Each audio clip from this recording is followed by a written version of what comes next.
the need for the county to continue to grow? Well, I think like every rural part of Nebraska, your challenge and all of rural Nebraska's challenge is keeping people in the rural areas. When I came in tonight, I was excited to see how many people were at this event because I've gone to some rural counties to talk, and you have maybe a fourth of this many people in a room. So it's really great that your group here in Butler County is coming out to support events like this and to support each other in your businesses. So I think, like all parts of Nebraska that are rural in nature, finding ways to keep especially young people and young families in your communities is probably one of the things that everyone needs to work on. In Fremont, we're a little closer to the population of Omaha, so we can rely on some of those some of those people to come to Fremont to work.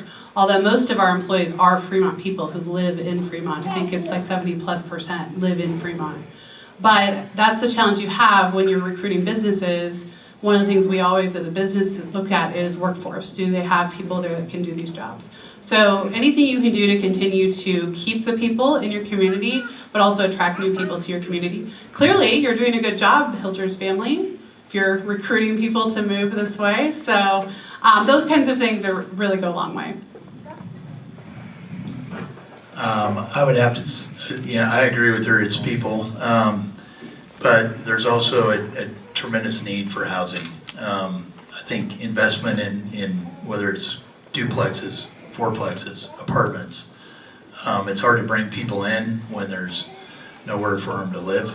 And so I think continually investing in your community and growing the housing, however that looks, and being open to thinking about, what would a big apartment be, and where would you like to see it?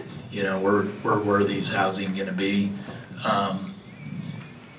David City, is a pretty large city, and yet, a lot of like our workforce ends up coming either out of Columbus or Schuyler, and then there's just very little housing to be found in Rising City or Shelby or Osceola. I mean, and so that's one of the things that's on our list of growth is to, do we want to own this kind of stuff, or is there somebody else in the community that would, be looking at the future? And this guy's looking at hiring 85 guys. Where are they going to live?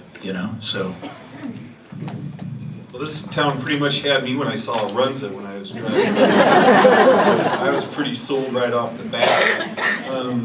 No, the housing, you hit it on the head when we look here. You get a little nervous when you see that there's not many homes out there on the market.